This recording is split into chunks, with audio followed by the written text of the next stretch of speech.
ప్రభుత్వ medical కాలేజీలను public, private partnership కింద నడిపించాలని ప్రభుత్వం నిర్ణయించింది. ఇందుకోసం టెండర్లను పిలిపించింది.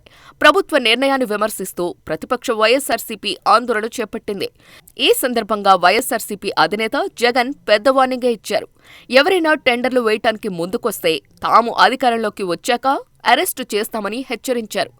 ఈ వార్నింగ్కు నిజంగానే టెండర్ వేయాలనుకున్న వారు బెదిరిపోయారా? టెండర్లకు వచ్చిన రియాక్షన్ చూస్తుంటే నిజమే అనిపిస్తోంది. జగన్ పార్టీ మీద ఓ డిఫరెంట్ విమర్శ ఉంది. జగన్ నుంచి కింది స్థాయి కార్యకర్త వరకు అందరిది ఒకే రకమైన దూకుడు. ముందుగా భయపడతారు. ఆ భయాన్ని రాజకీయంగా వాడేసుకుంటారు. ప్రభుత్వ మెడికల్ కాలేజీల విషయంలో కూడా జగన్ భయం పనిచేసినట్టే ఉంది. ఎంతలా అంటే ప్రభుత్వం టెండర్కు పిలిస్తే ఒకే ఒక్కరు ముందుకొచ్చారు.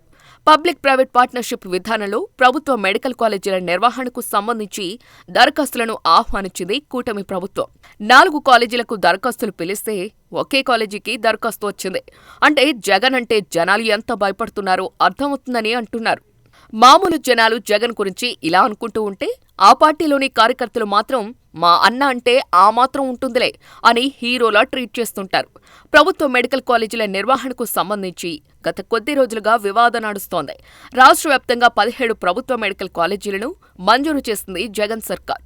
అందులో 5 నిర్మాణం వివిధ దశల్లో ఉంది. మిగతా 10 మాత్రం ఇంకా పనులు ప్రారంభించాల్సి ఉంది.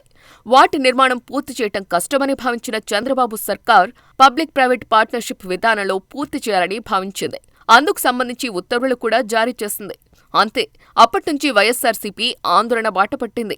జగన్ అయితే ఓ అడుగు ముందుకు వేసి చాలా సీరియస్ వార్నింగ్ ఇచ్చారు.